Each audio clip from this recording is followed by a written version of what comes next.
নমস্কার বন্ধুরা, সোনালী কথার আরও একটি নতুন পর্বে সবাইকে জানাই অনেক অনেক স্বাগত। আজকে আমি স্পেশালি বাচ্চাদের জন্য একটা দারুণ রেসিপি নিয়ে এসেছি। এটি হলো চকলেট মাফিন বা চকলেট কাপকেকও বলতে পারেন। বাচ্চারা কিন্তু এই কাপকেক ভীষণ খেতে পছন্দ করে। আমরা বাচ্চারা এরকম কেক খেতে বায়না করলে বাড়িতেই কিন্তু খুব সহজে বানিয়ে নিতে পারি। এটার জন্য কিন্তু কোনো রকমের আপনাদের মাইক্রো ওভেন বা ওটিজি কিচ্ছু লাগবে না। ঘরে গ্যাসের চুলাতে আজকের এই কেকটা আমি করে দেখাবো সম্পূর্ণ নিরামিষভাবে। তো কেকটা আমি যে মাপগুলো আজকে আমি বলবো তাতে আমাদের এরকম কাপকেকের সাইজের মোট 8খানা তৈরি হবে। তো প্রথমে আমরা একটা বড় ছাঁকনির মধ্যে সমস্ত শুকনো উপকরণগুলোকে একে একে চেলে নেব।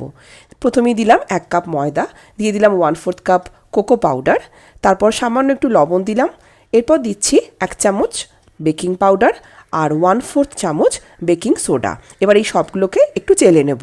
এভাবে চেলে নিচ্ছি কারণ শুকনো উপকরণ যেমন ময়দা বা কোকো পাউডারের মধ্যে ছোট ছোট দলা থাকতে পারে। চেলে নিলে কেকটা একেবারে স্মুথ তৈরি হবে আর স্পঞ্জিও হবে।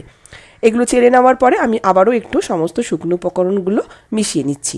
আজকের এই কেকটা একেবারে সিম্পলভাবে দেখাবো। এটা প্রিপারেশন করতে 10 মিনিট আর তৈরি করতে মোটামুটি 15 থেকে 20 মিনিট লাগবে।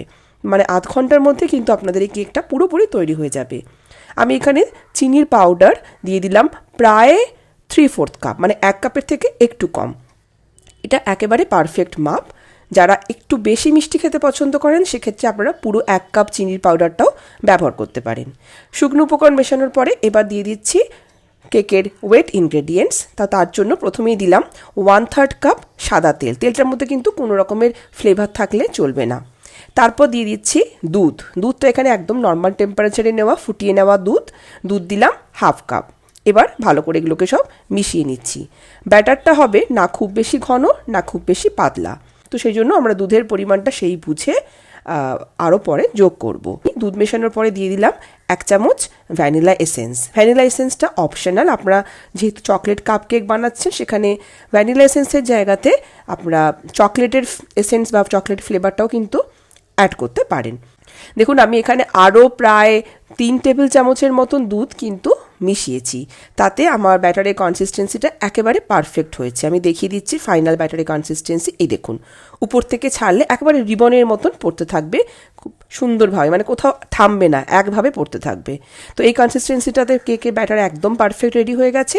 এবার আমি অল্প একটু লেবুর রস দিয়ে দিলাম যাতে এখানে মেশানো বেকিং পাউডার বেকিং সোডা এগুলো চটপট অ্যাক্টিভেট হয়ে যায়। লেবুর রসের বদলে আপনারা একটু দইও কিন্তু দিতে পারেন।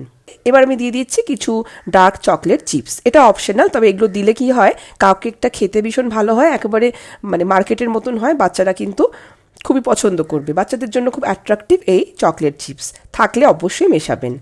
এবার আমরা ব্যাটারটাকে মেশানোর পরে আর বেশিক্ষণ ওয়েট করব না, কারণ এটা অলরেডি অ্যাক্টিভেট হয়ে গেছে বেকিং পাউডার বেকিং সোডা।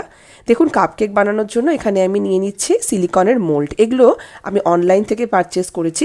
এরকম সিলিকনের মোল্ড যদি আপনারা না বাড়িতে থাকে তাহলে ছোট ছোট যে পেপার মোল্ড পাওয়া যায় সেগুলোও দিতে পারেন, অথবা ছোট ছোট চা খাওয়ার কাপকেও কিন্তু আপনারা ইউজ করতে পারেন।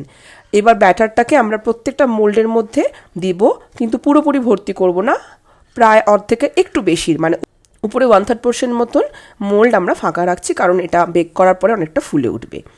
একদম শেষে উপর দিকে আরও একটু চকলেট চিপস ছড়িয়ে দিলাম। এখন আমি কেক তৈরি প্রিপারেশনটা কিভাবে করেছি দেখুন। যাদের বাড়িতে ওটিজি নেই তারা কিন্তু এইভাবেও গ্যাসের চুলায় কেক বানাতে পারেন। কড়াইয়ের মধ্যে আমি একটু লবণ যোগ করেছি। এটা আমার বেকিংয়ের লবণ, তাই এরকম কালারটা হয়েছে। এরপর এর মধ্যে একটা স্ট্যান্ড বসিয়ে কড়াইয়ের ঢাকা বন্ধ করে প্রথমে 5 মিনিট গরম করে নিয়েছিলাম। তারপরে আমরা কেকের ব্যাটার সহ মোল্ডগুলোকে সুন্দরভাবে বসিয়ে ঢাকা দিয়ে গ্যাসের ফ্লেম লো করে প্রায় একদম ঘড়ি ধরে 15 মিনিট বেক করেছি। 15 মিনিটের মধ্যে একবারও আমি কড়াইয়ের ঢাকা কিন্তু খুলিনি। 15 মিনিট পর আমি কি করছি, একটা টুথপিক দিয়ে চেক করে নিচ্ছি। টুথপিকটা একদম ড্রাই বেরিয়ে এসছে, তার মানে আমাদের কিন্তু কেক একেবারে রেডি। যদি মনে হয় এই সময় টুথপিকের মধ্যে একটু ব্যাটার লেগে থাকছে তাহলে আপনারা আরও 5 থেকে 7 মিনিট বেক করে নিতে পারেন।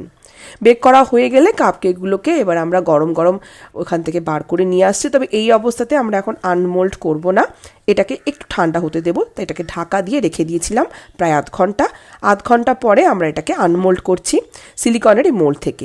সিলিকনের এই মোল্ড থেকে আনমোল্ড করাটা কিন্তু ভীষণই ইজি। দেখুন আমি আপনাদের দেখিয়ে দিই কত সুন্দরভাবে কত সহজে কেকটা মোল্ড থেকে বেরিয়ে আসছে। তো আপনারা পুরোপুরি ঠান্ডা করে নেবেন, তারপরে এটাকে আনমোল্ড করবেন, না হলে ভেঙে যেতে পারে। আর কেকটা দেখুন কত সুন্দর বেক হয়েছে, আর দেখতে পুরো মার্কেটের মতন হয়েছে। এরকমভাবে কেক তৈরি করে আপনারা 7 থেকে 8 দিন এয়ারটাইট বক্সে করে রেখে দেবেন, বাচ্চাদের টিফিনে দিতে পারেন। আর এই যে মোল্ডগুলো, সিলিকনের মোল্ড, এগুলো কিন্তু আপনারা আবার ব্যবহার করতে পারেন ভালোভাবে সাবান জল দিয়ে ধুয়ে রেখে দিলে। তো দেখুন কত সুন্দর লাগছে, খেতে এত সুন্দর হয়। আর এটা সত্যি কথা বলতে বানানো ভীষণ সোজা, ভিতর থেকে ভেঙেও দেখাই। দেখুন একদম সুন্দর জাল তৈরি হয়েছে, নরম সফট হয়েছে, আর চকলেট চিপসগুলো কি ভালো লাগছে। তো বন্ধুরা, আপনারাও কিন্তু খুব সহজে খুব ভালোভাবে এইভাবে কেক বানিয়ে অবশ্যই বাচ্চাদেরকে দিতে পারেন টিফিনে। আর ভিডিওটি ভালো লাগলে এটিকে অবশ্যই লাইক, কমেন্ট, শেয়ার করে, আর আমার চ্যানেলে নতুন বন্ধু হলে চ্যানেলটিকে সাবস্ক্রাইব করে পাশে থাকবেন। সবাই ভালো থাকুন, সুস্থ থাকুন, নমস্কার।